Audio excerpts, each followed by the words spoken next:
صبر کی تلقین اور عبادت میں گزری تھی، صبر کی تلقین اور عبادت میں گزری تھی۔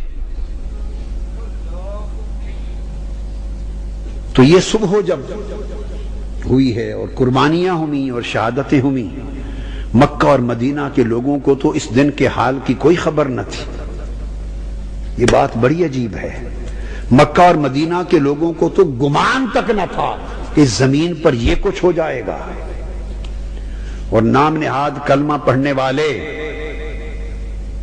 یہ کر گزریں گے۔ اب ان کو خبر کس نے دی؟ یہ بات بڑی عجیب ہے لوگوں، ہر واقعہ کا کوئی راوی ہوتا ہے، خبر دیتا ہے، مخبر ہوتا ہے، مگر جو کچھ کربلا پہ بیتا اس کی خبر مکہ اور مدینہ میں مصطفیٰ نے دی، خود دی۔ شہر مکہ میں عبداللہ ابن عباس کو دی، مدینہ میں ام المومنین حضرت ام سلمہ کو دی۔ دوپہر کا وقت تھا، میں نے ایسے لوگ بھی دیکھے جو بدبخت اور بدنصیب یہ کوشش کرتے تھے موسم اور مہینوں کا حساب نکال کے کہ کہیں یہ ثابت ہو جائے کہ جب کربلا کا معرکہ بپا ہوا تو سردیوں کا موسم تھا، گرمی نہیں تھی، تک یہ جو تم ان کی پیاس کے قصے بیان کرتے ہو یہ ختم ہو جائے، لعنت ہو تم پر۔ یہ سارا کچھ اس بدبخت یزید اور اس کی فوج اور اس کے لشکر کے دفاع کے لیے ہے۔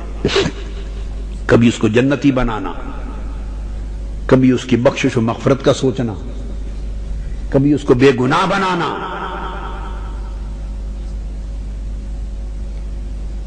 جبکہ تاجدار کائنات صلی اللہ تعالی علیہ وآلہ وسلم نے صریحاً دلائل خاصہ سے اس کے جہنمی ہونے کی خبر دی۔ لوگ ایک حدیث قسطنطنیہ کا نام لیتے ہیں کہ اس میں حضور علیہ السلام نے فرمایا تھا کہ جو پہلا لشکر قسطنطنیہ پر حملہ کرے گا، آقا نے فرمایا تھا ان کی بخشش اور مغفرت کی بشارت دیتا ہوں، مغفور اللہ۔ کیا فرمایا؟ جہالت کی انتہا ہے، کسی نے ان کی گرفت نہیں کی۔ ایک بخاری کیا کل کتب حدیث میں ایک حدیث ایسی نہیں ہے جس میں قسطنطنیہ کا نام آیا۔ اس بشارت والی حدیث میں قسطنطنیہ کا ذکر سینکڑوں حدیثوں میں آیا ہے، مگر وہ جب امام مہدی علیہ السلام قسطنطنیہ فتح کریں گے عیسیٰ علیہ السلام کے زمانے میں قرب قیامت میں، اس ذکر میں قسطنطنیہ کا نام آیا ہے۔ جب ابواب الفتن میں اس ذکر میں قسطنطنیہ کا نام آقا علیہ السلام لے سکتے ہیں، بخاری مسلم ترمذی ہر کتاب میں ہے، تو پھر اس مغفرت کی بشارت والی حدیث میں قسطنطنیہ کا نام کیوں نہیں لیا؟ تو پہلا یہ مغالطہ دور کر لیں کہ مغفرت کی بشارت والی حدیث میں قسطنطنیہ کا نام نہیں ہے۔ کتب حدیث میں اور اس کی شروحات میں 16 کتب حدیث اور اس کی شروحات میں کہیں اس مغفرت کی بشارت میں متن حدیث میں قسطنطنیہ کا نام نہیں، اس میں قیصر مدینہ قیصر کا نام آیا ہے۔ لفظ آقا نے فرمایا اول جیش من امتی یغزون مدینہ قیصر مغفور اللہ، فرمایا میری امت کا وہ پہلا لشکر جو کیسر کے مدینہ پر حملہ کرے گا، کیسر روم کے شہر پر، جو جہاد کرے گا، ان کے لیے بشارت دی، ان کے لیے بخشش و مغفرت کی بشارت ہے۔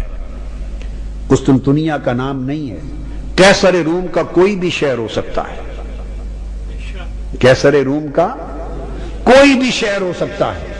قسطنطنیہ کا نام شارحین نے لیا، صاحب حدیث نے مصطفیٰ نے نہیں لیا صلی اللہ علیہ وآلہ وسلم۔ فرمایا مدینہ قیصر، اور یاد رکھ لیں فرمایا اول جیشن، پہلا لشکر، کیا پہلا لشکر جو حملہ کرے گا اس کے لیے بشارت دی تھی۔ یزید جس لشکر میں گیا وہ 8واں لشکر تھا. یہ جو تماشا بنا رکھا 8واں لشکر تھا. پہلا لشکر جو بلاد روم پر حملہ آور ہوا اور جس نے قسطنطنیہ اور روم کیسر روم کے شہروں پر چڑھائی کی وہ سن 42 میں تھا، جس میں یزید نہیں تھا. یہ تاریخ الکامل امام ابن الاسیر کے میرے پاس ہے. علامہ ابن خلدون کی تاریخ کو پڑھ لیں، الکامل فی التاریخ امام ابن الاسیر کو پڑھ لیں، امام ذہبی کی تاریخ اسلام کو پڑھ لیں، کل کتب حدیث، امام ابن کثیر کی البدایہ والنہایہ پڑھ لیں. ہر کتاب حدیث کھنگالنے کے بعد بات کر رہا ہوں. بلاد روم پر پہلا غزوہ 42 ہجری میں ہوا.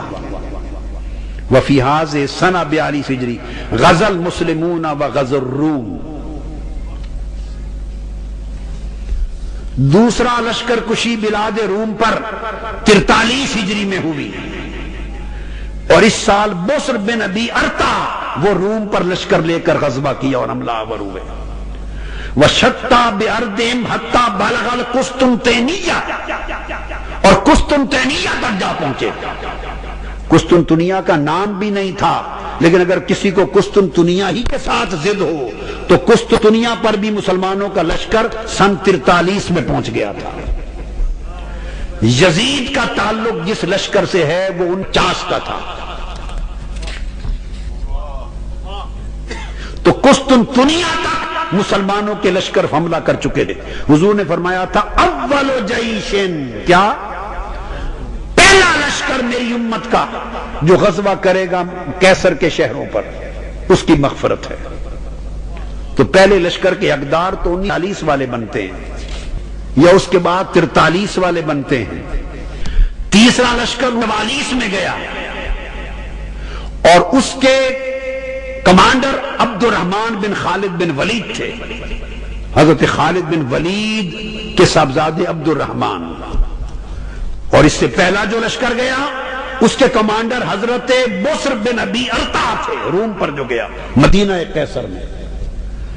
44 میں حضرت عبد الرحمن بن خالد بن ولید گئے اور ان کے ساتھ پھر بسر بن ابی ارتا نے بحری جنگ کر کے روم پر حملہ کیا قسطنطنیہ تک 44 میں.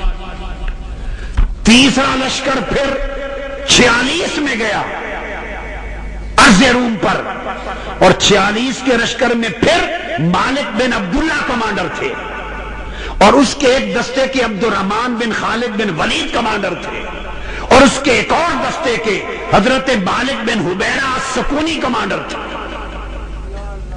ان کی کمانڈ میں لشکر گئے 46 میں. پھر